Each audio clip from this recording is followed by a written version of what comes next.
Whenever you are addressing an objection, right, you can look about how you're talking about it, how you're positioning your product, and the details that you're giving about your offer. And I want you to say, how can I make my offer more Hi, valuable? I'm Michelle Hon, and I've built multiple six-figure online businesses from home that offers the financial freedom for me to do what I want, when I want. And most importantly, it allows me to be available for my children whenever they need me. And let me tell you that hard work and hustle are not essential ingredients for our successes. So how do you build a thriving business from home and impacting thousands from around the world? This is the Chill Mom Boss Show. Hey there, welcome back to another episode of the Chill Mom Boss podcast. I'm your host, Michelle Hon, and today we are talking about objections.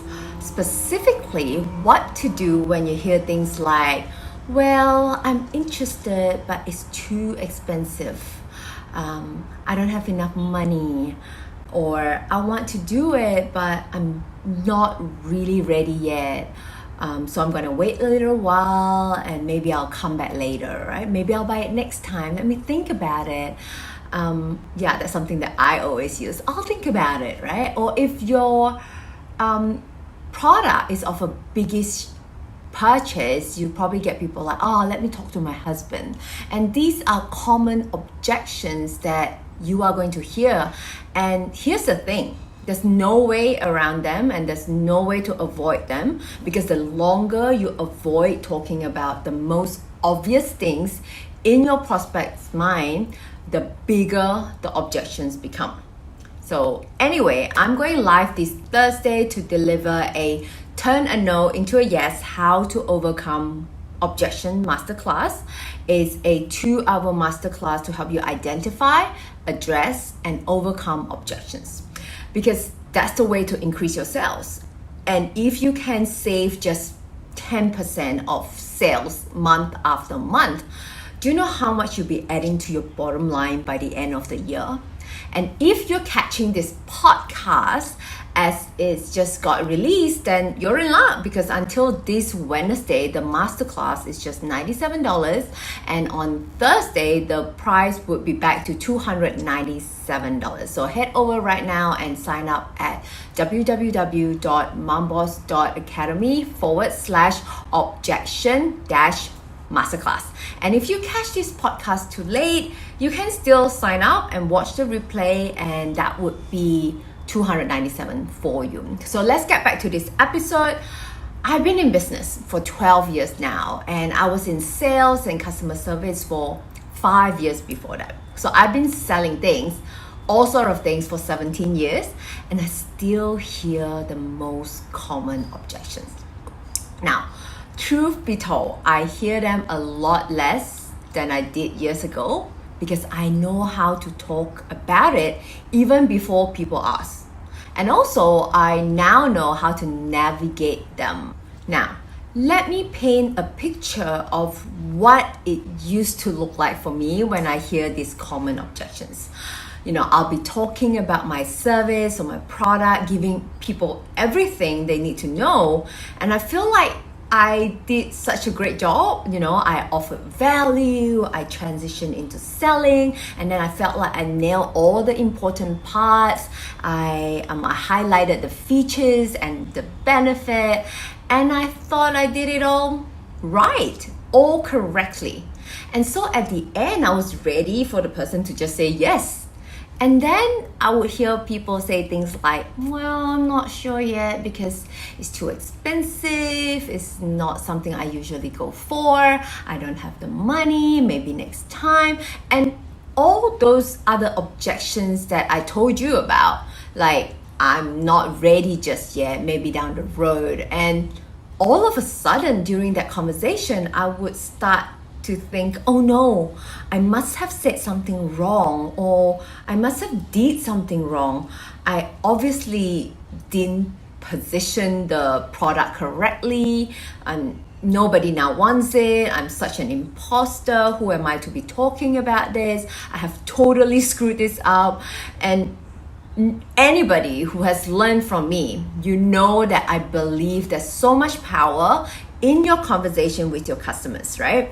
And if you sell via a discovery call or a webinar, the selling power is during Q&A. And that's when you'll see and hear resistance in the questions. And if you do it right by handling those objections correctly, you're going to see a huge improvement in your conversion rate. And that means more money in your pocket. And I want to help you navigate through the most common objections so that you, as the business owner or service provider or a coach, I want you to be able to mind your own mindset, right? I want you to be able to be very careful as to what you're making those objections mean. And I also want you to be able to look at them, hear them, and then navigate through them to a point that you actually are changing the minds of those people who are telling you the objections. And I want you to address them head on. And I'm going to give you some tips today and some strategies that you can address them so that when they do come up, you can flip them around. And then also, like me, they come up with a whole lot less, okay? A whole lot less objections. And if you can do this at the front end of your offer or in your communication, and sometimes if you are able to do that, you won't get objections at all, which is awesome, right? So we are going to address them. I'm going to get into some specifics objections. Okay, so let's go ahead and jump right in. Author, sales expert Brian Tracy says it best. This is what he wrote, right? Treat objections as requests for more information. Treat objections as requests for more information. And now I wanted to start there because as an entrepreneur, you have to manage your own mindset around these objections that are going to come your way. There's no way around it. And with that, if you start to look at objections as just requests for further information, then they're not a no, right? They have nothing to do with who you are, what type of product you have, what type of course you created, or whether you are a good person or a bad person. Like, all the negative thoughts can be taken out of an objections, right? And just look at it as a request for further information. And that's where I want to start, because you got to get your mindset in the right place when these are coming your way. And that's something that I struggled with for many years, and why I'm so passionate about teaching you the different ways so you don't have to go through that internal struggle that I went through. Now, we talk a lot about knowing your ideal customer avatar, and inside of my courses and these podcasts, I've talked about, really drilling in on who you serve, knowing who they are, what they want, what they desire, where they're struggling, what are their pain points. Because when you know your ICA, your ideal customer avatar, you definitely can anticipate many of the objections that will come your way when you put your product out there, right? So that's the first thing I want you to pay close attention to. And if you're struggling with your ICA, your ideal customer avatar, go to the show notes of this episode. I'm going to link you to my ideal customer avatar worksheet. It's a free download. Okay, and that's where I like you to start. So you can go to momboss.academy/ICA, ICA in caps. And in the show notes, I will also link you. So just go over there and click over. It's really valuable. So once you can say who you serve and what they need and what they want and what their pain points are, that's half the battle right there. But there's another battle. There's still another half that we have to deal with. And we are going to get specific on those objections and how you can address each of them. But before we do so, let's look at the big picture. When can you start to combat these objections? And also, where can you start to address them? Well, one of the best places to address them is during your pre-launch and in your content. That means even before you start having your sales pitch. Okay?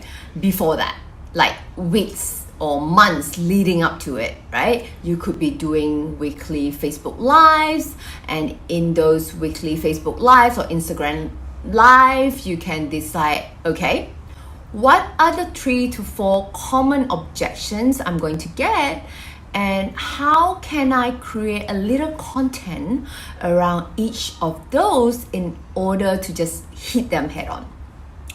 And this could also be, addressing it on your Instagram post or story, right? So I'm a huge proponent of just addressing the elephant in the room, all right? Or saying things that people don't say, right? And just put it out there, right? Address what you're pretty sure your ICA is thinking. Just put it out there and address it. And that's just one of the many where and when you should handle objections. And we will cover more during our time together in our upcoming 2-hour masterclass. And I do want you to start thinking about some of these common objections that you are already getting, right? If you ever saw anything online or offline, you probably have a good idea of what they are. I want you to jot them down, really quickly, or if you're on a bus or driving or walking, just try to make a mental note to do that, okay? And just don't forget. Because I want you to start thinking, how can I tackle this in just my content, right? In general, whether I write a blog post about them, record a video about them, do Facebook Live, put them on a Instagram story. How can I start to think and talk about, even though I'm not in the selling mode, so that when I finally do the selling, the launch, they've already been discussed over and over again. So that's one thing I want you to think about. Also, if you do sell via a webinar, you should be addressing objections right, left, and center, okay? And I usually be very clear about my audience objection, all right? And I'm well aware of when to bring it up. So in my in-demand program, my students have very different objections than those who are interested in my Mom Boss Go program. My Mom Boss Go is a program on how to create and launch online business. And some of those objections might overlap, but there are definitely some distinctive ones, all right? So you want to look at your product suite or what you're offering, right? Your coaching packages, and just choose 2 or 3 objections for each that are specific for those different offers. And then when you sell, I want you to start discussing them in your sales conversation. So if you're joining our upcoming masterclass, I'll teach you how to do this. And I'll walk you through slide by slide of what is the real meaning behind each objection and how to address them.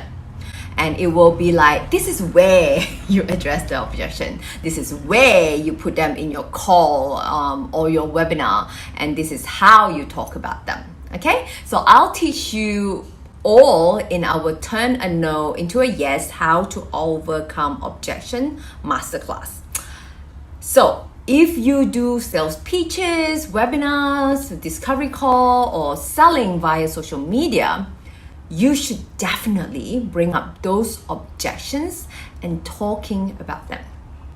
And then, of course, objections are going to show up at the end of your pitch, right? A bit of Q&A. And if you do webinar, you should be doing a live Q&A segment. And that's where it could really throw some people off. When they start to see, potential customer typing all these objections and they didn't know how to handle them, that's when you could get anxious and afraid, oh my God, what others may be thinking, and oh no, if they didn't think about that objection before, they would definitely be aware now. So that live interaction could really rattle some people, right? And I used to be really nervous at the end, and I don't want that for you. Now, I don't know what your business is. You and I probably do things very differently, so I'm going to address this in general terms, right? Then you can make it specific. Yeah, you have to make it specific, all right? And let's talk about the first one. I don't have money. We all heard it. And here's the thing. My students who sell a $19 product have told me that they battle this one.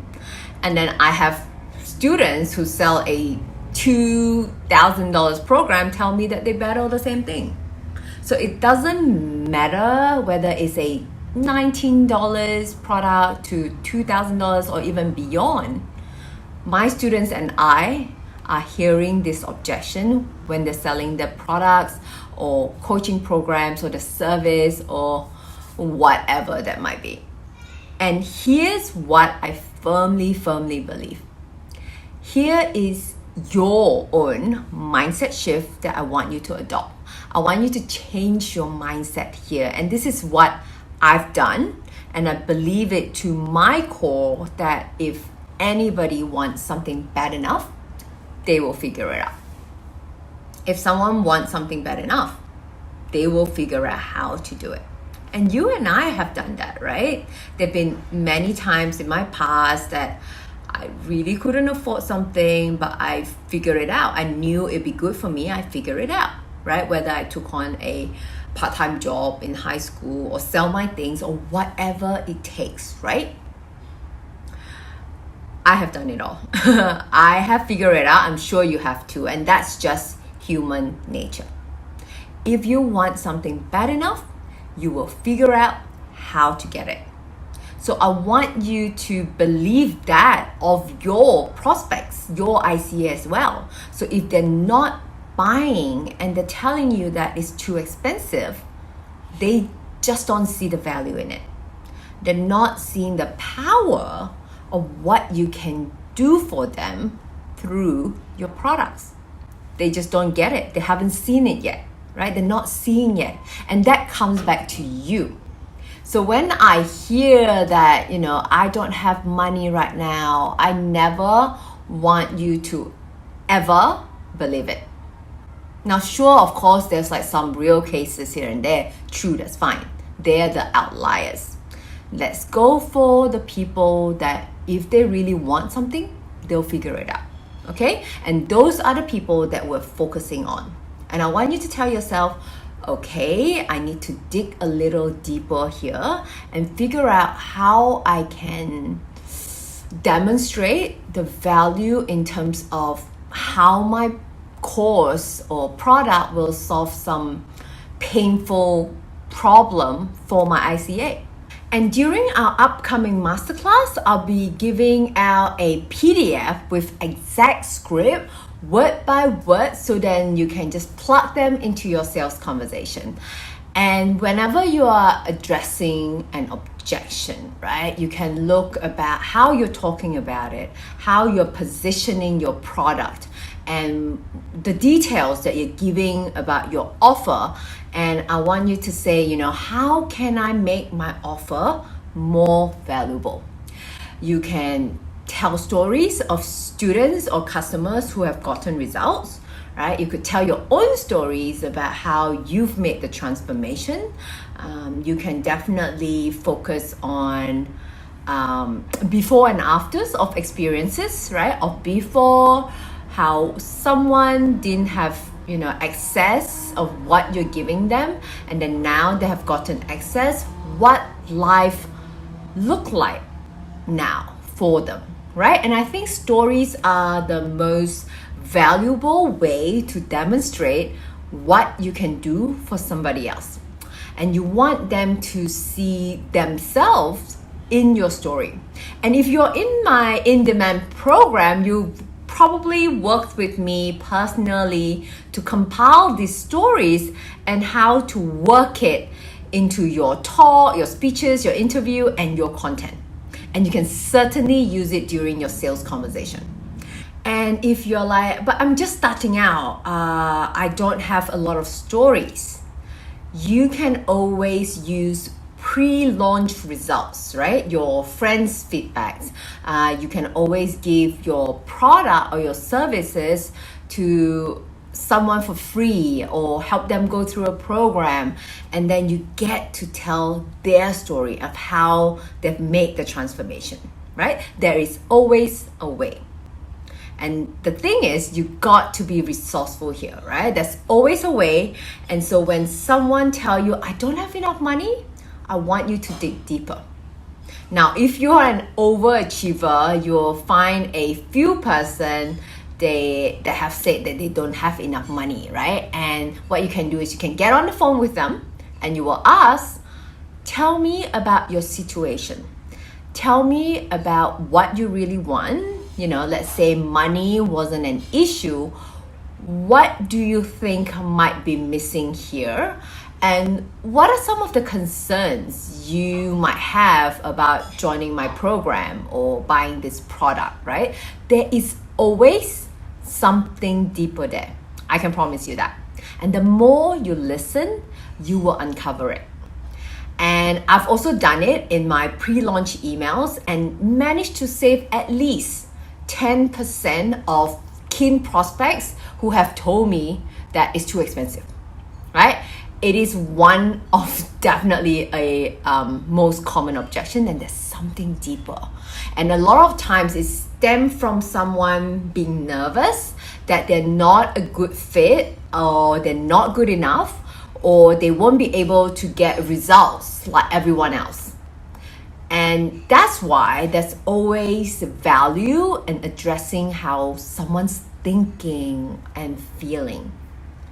And that's why stories are important, because if you tell your own story, you could say, look, I remember how I used to feel this way, right? And I used to believe in this. And then I decided to make a shift and I did XYZ, which is XYZ is what your program or service offers. And now this is how life looks like for me. So when someone tells you that they don't have enough money, you paint the picture for them for what life could look like for them, right? What would the experience would look like, how they will think, how they will feel on the other side. And I want you to get into the nitty-gritty here, okay? Just dive deeper, because people can always figure out the money. Now, to get even more practical, I don't want you to jump in right away, right? And this is just an additional and extra level. You can always do payment plans. And for many years now, I've done 12-month installment plan. And I usually suggest it to the newbies because it's a no-brainer, right? So let's say you have a program and it costs $1,000, right? So doing $99 per month, right, is good to help those people who don't have enough money, right? And just go, here, you can come up with $99 per month, right? So number 2 is you can also offer money back guarantee, because it takes away some of the risk that they may be feeling and where most of the objections may be coming up. So having a money back guarantee, whether it's 30 days, 60 days, you can formulate it however you want to, and that's also always help. But a payment plan and a money back guarantee do not take the place of you drilling down more on the value. You need to present the value, right? Right. So right from the beginning, I say I have a lot of objections that I want to talk about. But in addition to all that I've just shared, right? If you talk more about benefits versus the features, and that's also going to help you a lot.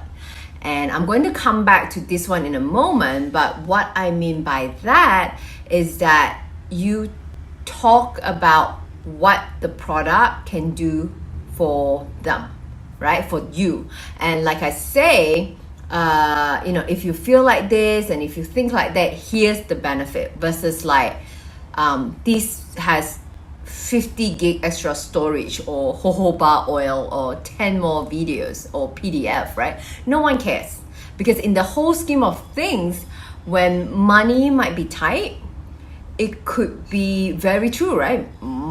People always feel like money is tight, right? I'm not saying that it's not tight for them. I'm just saying that if they really want to buy, they'll find a way.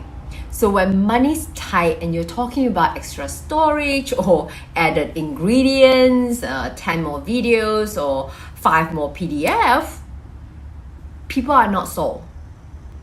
When you're talking about you can save more photos, this extra ingredient makes your skin glow, right? It makes you feel more calm. Let's say you are teaching meditation. You need to tell me that I feel more calm, that I will have more clarity, that I will make more smarter decisions, that my relationship will be better, and blah, blah, blah. And suddenly I'm listening. And now I'm starting to think that maybe I could even take on another client to have a little bit more money, right? And that's what you want your ICA to start thinking about. You want them to start getting creative about how they can make it work because they really want the benefits, right? At the end of the day, people don't care about the features.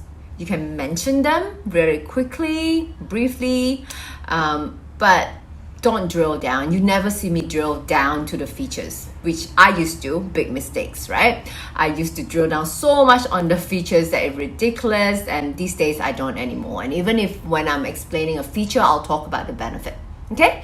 So just remember that. And okay, next one. I'm not sure I'm ready.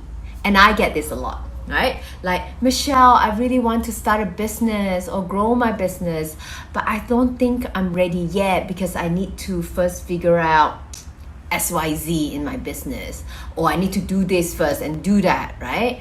And I'll tell them, and I tell them honestly, that you never feel 100% ready to do anything big in business, anything big in life, right? And I'm 100% confident that if you're ready to take this on, right? And when project like launching your own business is really easy for a lot of doubts to pop in, and then that little voice saying, you're not ready, maybe you need to wait until your kids are older, when life isn't so busy anymore, and maybe you need more social media followers. I get that a lot. And I remember there's this person telling me that I need to get at least 1,000 people on Instagram following me, then I could think about what I can sell and monetize. And I said, listen, it doesn't matter whether you have 1,000 people on Instagram or not. It's not going to determine how successful your business is or not. It is just an excuse that you are scared to take the leap. And I just hit it head on. And it usually resonates with people because I know, right? I could see in the comment when I'm on webinars and after I talk to people so many times, and knowing that I could use that, right? So when someone say I'm not ready, I'm going to wait, I'm like, no. That's your fear. You're playing small, right? This is a term that I like to use in my marketing. You're playing small. And then imagine what it would feel like if, right? And then you fill in the blank as to what type of transformation they could get through your service. And when they tell you, I'm just not ready yet. And then I'll go, well, imagine what it would feel like if you could just move past that fear, right? And you said, I'm scared, this is awkward, I'm not sure I can do this, I'm going to give it a bit of time to see whether it's a good shot, right? Imagine how you will feel like if you really hit those goals that you set for yourself. Life's ever changing, right? We don't have time to waste. The time is now. And so that is something that, as long as it feels right to you, as long as you don't feel like you're being scammy or too pushy, it has to feel right to you, right? When you're on a sales call and it feels right, your people will feel that. And so just address things head on. Don't be afraid to call things out. And when your audience is playing small or feeling scared, in fear, have excuses, you can call it out because you're the expert with your products. And if you do this with a lot of compassion and heart, people will appreciate that. And that's something that I really want to step into, right? And that's something for you to think about. And I'm here to tell you that a lot of the objections you're getting is really the mindset, right? In the simplest form, people are just afraid that they're not enough. That's human nature. And it is our job to talk about it and to make them realize that it's normal. I'm not saying that you take that away from them. I'm saying that let them know that the feeling is normal, right? And that we are going to work through it anyway. We're going to keep going anyway. And that's what I do with a lot of my students. Like I get it. I could feel the fear as well, and it's normal. You just need to keep going.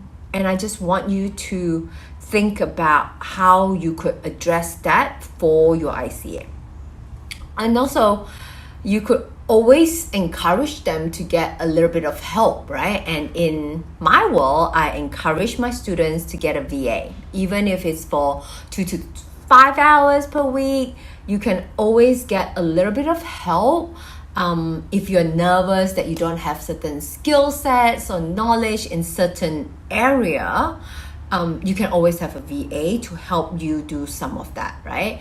And I now even have a bonus in my program on how to use a VA to help you through your business, right?